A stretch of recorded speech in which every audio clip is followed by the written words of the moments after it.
everyone. Today is such a special day. It's because I am going to be speaking with this author, David Sanford, and it's If My Heart Could Talk. This is a debut book for him. It's all poems and it's self-published and it is so good. I can't wait for you guys to meet him. I can't wait to meet him. He found me and was like, "Can you please read my book?" And I don't even want to say too much because I want you to learn everything from him. But I'm not even a poetry person, really. I'm not really known for reading a lot of poetry, but these poems are crazy. It's going to be emotional. That's all I can say. So get ready. Everybody, here is David. Hi, everyone. I am so excited today because I am speaking with author David Sanford, and we both have his book right here. And it's If My Heart Could Talk, and it's a book of poems. And I was telling everybody, David, before we started this, I am not a poetry person. I used to hate, like, in English, when they would tell you, like, to read a poem and then you had to like, say what it was about. I was always wrong. I could never tell what the poems were about. Yeah, And so it made me not like them. But I loved your poems because I didn't have anybody telling me that I had to say what they were about. They could be whatever I wanted them to be, which is kind of what I think poetry should be.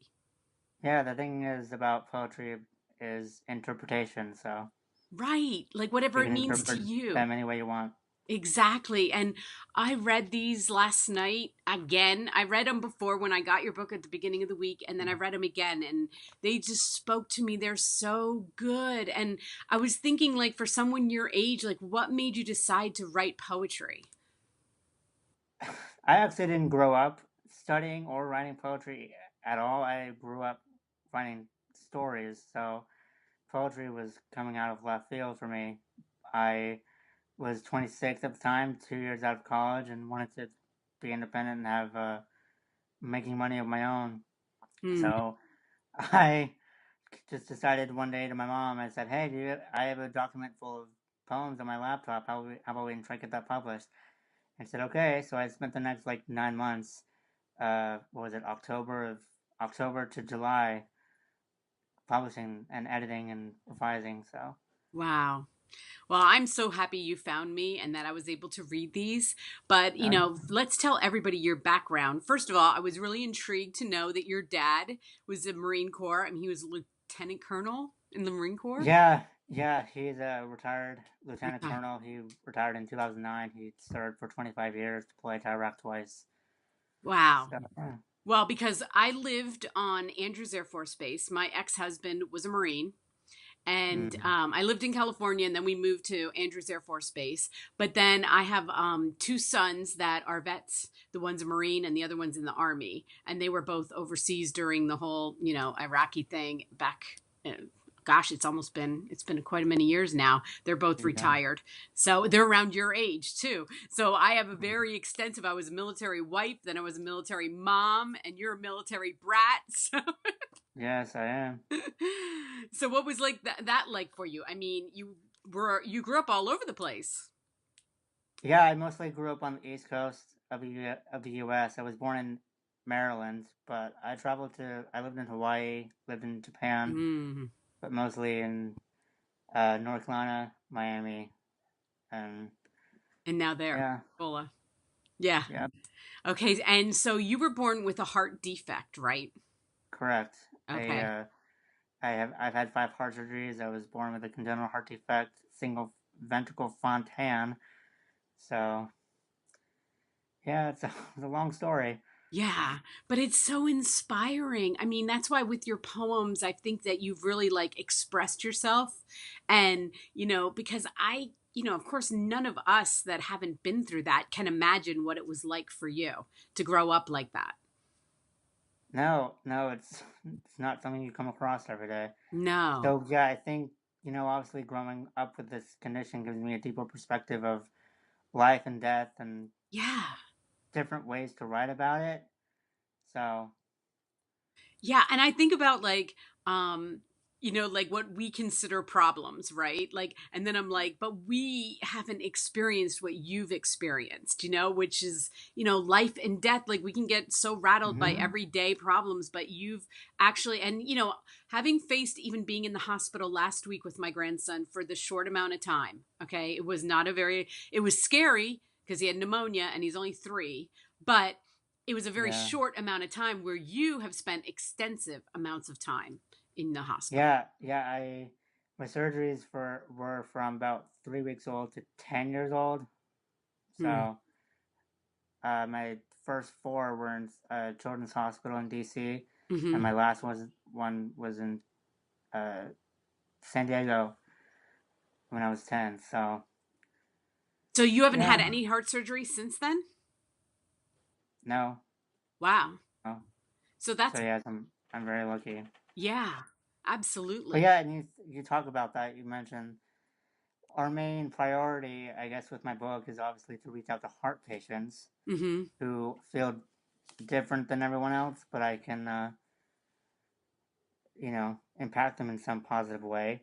And, you think of, Brett Bears on Fox News and Jimmy Kimmel, the comedian, Hmm. both of their sons are Yes, born with heart conditions as well. So having their babies born with conditions now, me as an adult, I could impart some knowledge and wisdom to them. absolutely. And, I'm sure like, and the amount of time since when you were a baby, they've made so much progress with heart conditions then, Yes, yes. right? My mother is a cardiac nurse. She graduated from Johns Hopkins Mm. and in '97, and just recently graduated from Georgetown to be a nurse practitioner. So she's taken care of me my whole life. So No better experience than that, right? I know, I know. Well, when I was going through these, I love the short poems, I think the best because to me they're like they can be so quoted.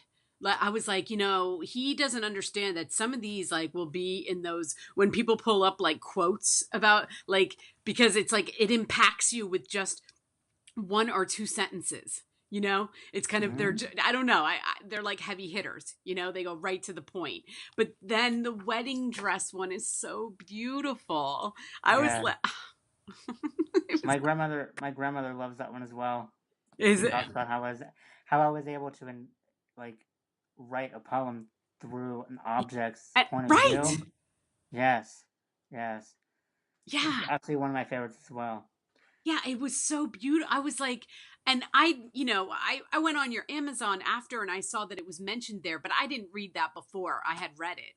And Right. I was like, oh my gosh, I kept reading it over and over again. I was like, he was talking from the perspective of a wedding dress. Like Exactly. that is just amazing. Yeah. And I do think that, from everything that you've been through growing up, like I think it makes you very insightful and very, like some I don't know, like we're all so busy doing our stuff, but you've spent the first 10 years of your life kind of just sitting around, like thinking a lot, you know? Yeah, it was very, very difficult to come to terms with my condition as a kid and understand what that meant and what it would mean for my future, and then having to explain that to other people. Yeah. It was hard. It was very hard. Yeah. And so, writing came into my life when I was 12 years old. I could actually pinpoint it to an exact moment of Wow. in 7th grade. I was reading a book called Tangerine by Edward Bloom, and my teacher had us read or write an essay of every chapter that we had read, and I dreaded it. I didn't like writing at the time, but this one particular day, I just thought, I like writing, and I asked my mom to buy me a black and white composition book, and I wrote my first story on the living room couch while we were in Miami, Florida, and I've been writing ever since. So it was my way to conceptualize the world around me and communicate Yeah. because I'm just not a good speaker. Right. So Right. Well, absolutely. That's what I said. I think there's just so much that you can express, that mhm. through writing as like what's in there. And, I'm telling you, even spending last week in that pediatric ward and seeing really sick children, seeing children that are Yeah. there long term and everything. And I was thinking about that kid that was on Oprah. And I'm older than you. Okay, you could be my son. So, but there was this little boy. His name was Yeah. Maddie. I don't know if you've ever heard of him, but he had lots of things wrong with him. But he used to write as a little kid. Okay, he would write things. And Oh, do oh, you remember him? Maddie Patrick or something like that? Maddie's, yeah, something like that. And Yes. Oprah always had him on because the way he thought about the world at his He would young speak age. at his funeral. Yeah. Yes, yes, I know who you're talking about. Yeah, and it was like everybody was just blown away because he seemed so insightful about life. And that's what I was thinking about you, because you are so much younger. You're half my age. And I was like, wow, so like I felt like you were teaching me things about Mm, life. And because you have so much to say, you've experienced life in a different way, and you've yeah, faced death and that a lot of us yes. haven't faced. Well, yeah, well, that's the thing is like there's a lot of us out there. There's a lot of people in the world with heart problems that you just may not even know about. And Right. the biggest uh thing that we want to get across is that there are adult cardiac centers in the world that adults my age and older aren't even aware about. So one thing my family and I are planning on doing in March of next year is going to DC in Congress for a cardiac conference to discuss just that very issue about the awareness of adult cardiac centers and bringing federal funding and attention to um, funding of surveillance data and research so doctors can keep track and monitor uh, babies from Mm, infancy to adulthood just to see right. how they're functioning throughout life. And Yeah. so it's very important. Oh, absolutely. And, I can only imagine the impact you're going to make, in Yeah. whatever you want to take on. I mean, Yes. you know, and I know, like, you're so young, and I'm like, but I get like I'm emotional. not as, I'm not as young as you think, but thanks. Okay, well, my oldest son is going to be 31. He is 31. He'll be 32. And then I'm around there. Yeah. yeah, and you're right around there. That's why I keep saying you could be my son, because I know you're Yeah. around the same age as my sons. I have 6 children, and they, range from there down. Yeah. But you have a voice, and you've been there, and people will listen to you, you know, Yeah. and they'll listen to what you have to say, whether it's through your writing or speaking, and the impact you can make on kids too that are going to look up to you, and Yeah. Yeah. That's what I really hope to do is again impact other heart patients and let them know that they're not alone. And yeah, the thing is with if anyone out there is asking for any advice on how to be a writer, one thing I learned very quickly was because I majored in theater in college yes, was we all hear writers wanting to major in English, which I did at first, but then I realized how much I did not like it. So I switched over to theater and I fell in love with it. And I did theater in oh, high school, so I already knew I liked it. But the biggest thing I learned very quickly was how similar they are. yeah, How similar theater and English are because in theater you read plays, you discuss plays, you take tests on plays. English, you read books, you discuss books and take tests on books. But the additional part of it is that you get to embody the characters that you're reading about, yeah, and so you have a deeper personal and visceral understanding of the character that you're developing on stage from the page to the stage. So being able to write my stories throughout my life, I've been able to envision what, being them. yeah. So Yeah, if and you, when I saw you had a theater, background, I was mm-hmm, thinking to myself, well, that's what's going to make you such an amazing speaker too, because you're used to being yeah, in front of an audience, and it gave me a lot of confidence. A yes, lot of confidence. yes, I can only imagine. Well, I am so happy that you found me and that I was able to read your book. And I saw on Amazon they say you are coming out with another one. And I know, are you okay? So you self-published this, right? Yes, Okay. yes. Yeah, it has your name. Yes, you self-published this. I self-published with Create Space, an Amazon affiliate. And I love the cover you picked out. I think it's beautiful. Yes, that's customized. Yeah, That's a real EKG of me. that's crazy. That's a real EKG of Wow. my. I don't know how to read EKG. I'm like, yeah, but I think it's a good thing, probably. But so okay, so you are going to come out with another book. Yeah, like I said, I've been writing since I was 12. That's 15 years now. So I've been working on multiple projects, and I'm working on another book of poetry. I already have a first draft of a book already finished, and I'm just trying to get the attention and buzz out there Yes. about who I am, because you think like, how do you find an unknown author? So It's very difficult. And I love finding unknown authors. You know that about me. I yeah, love it. You know what? They're always my best interviews, really. I mean, for some yeah. reason, because, their passion is there and they're, uh, I don't know. I hope you never lose that passion. When you get big and you're out there speaking in front of thousands of people, just remember Mm. this passion right now. And if you can hold on to it, it'll be perfect. Yeah, I've seen other interviews that you've given of other authors like Mary Kubica and Jessica Strasser. Yes. Yeah, Yeah. huge fan of them. So Yeah. Well, and Mary, those two authors give back. They do not. If you want to pick any two authors out of everybody I've interviewed who has helped writers more, I will talk to somebody like you, and they'll say they wrote a letter to Mary, and she answers like she yeah, is a writer's writer. Like she yeah, gives so. I don't know she's when so she good. writes. I always She's so ask her good. that. When do you have time to write? Because I know how much help she gives to writers, and they're both Yeah. awesome people. But I can't wait to get the word out. Like I said, I am not even somebody who loves poetry, and yet when I was reading yours, it brought me to tears. They made me feel so many emotions, and I think that you can be that person that can bring it back, because poetry is like one of those things, like, not a It's lot of not people easy. write now. No, and it's It's not not easy. easy. It's not easy It's to not make it easy. work. And then it's like something that was written back in the day that people would memorize.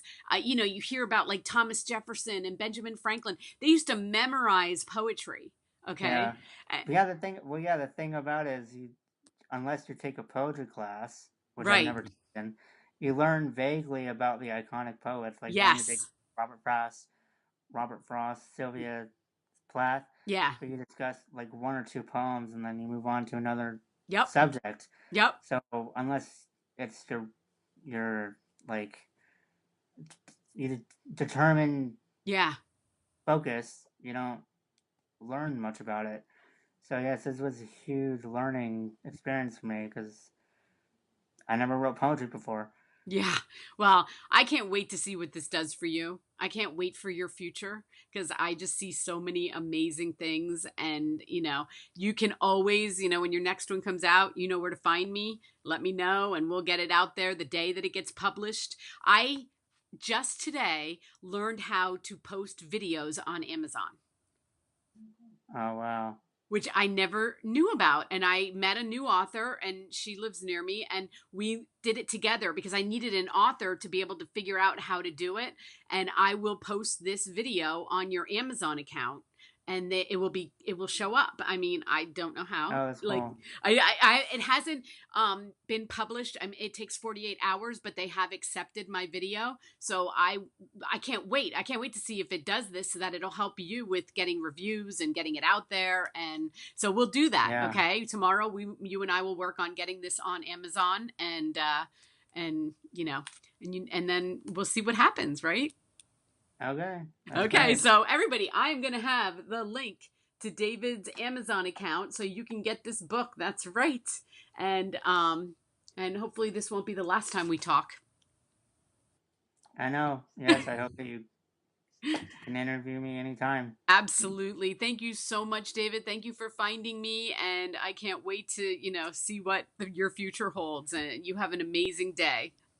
You too. Thank you. Okay. Bye bye. Bye. That's all I can say. If that isn't inspiring, I don't know. I knew I was going to be emotional, and I'm telling you, his poems are so good. I know he has such a bright future in writing ahead of him, and just as a speaker and everything. It's so impactful. And I'm so happy I got to meet him. I can't wait to see what happens. I'm going to try to post this on Amazon. And I'm so happy I found that today. So who knows what that holds. But I will be putting his Amazon link down below here. Thank you so much, David. And thank you, everyone, for watching.